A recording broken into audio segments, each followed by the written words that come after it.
This old guy DIY video has to do with applying Plasti-Dip to the transom of my Grumman Sportboat. So about 5 years ago, I made this raised heavy-duty transom plate for the back of my Sportboat. And at that time I took some waterproof glue and applied it to all the exposed grain. But you can see over 5 years the stuff has dried out. So what I'm going to do today is take Plasti-Dip and Plasti-Dip this whole thing black. And one nice thing about Plasti-Dip is after it's dry you can paint over the top.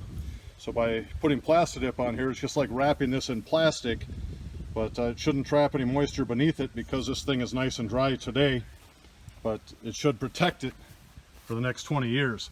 And when I'm Plasti-Dipping stuff, I won't do this bottom edge because when the boat is in the water might actually come up to here. And if I seal off the bottom and water gets caught in there, then all this stuff here is going to rot out over time. But by leaving the bottom open, just due to gravity, any moisture that gets trapped in here should work its way down and get out over the next, who knows how many years this transom survives. So here we go. The first coat is on, so now I'll let it dry for a while.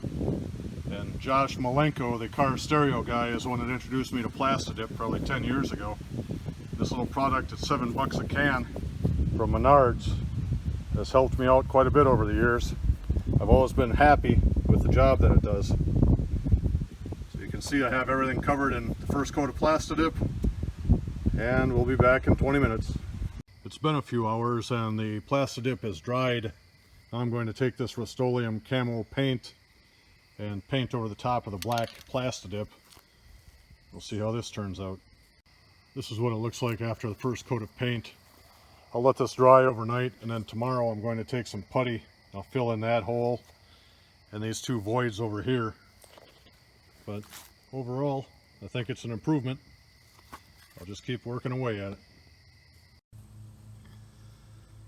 I took a couple pieces of cattail, just taped them to this little piece of paper, and used that as a stencil. This is what the finished transom looks like. So from a distance, looks pretty good. I'm ready to put the motor back on the transom.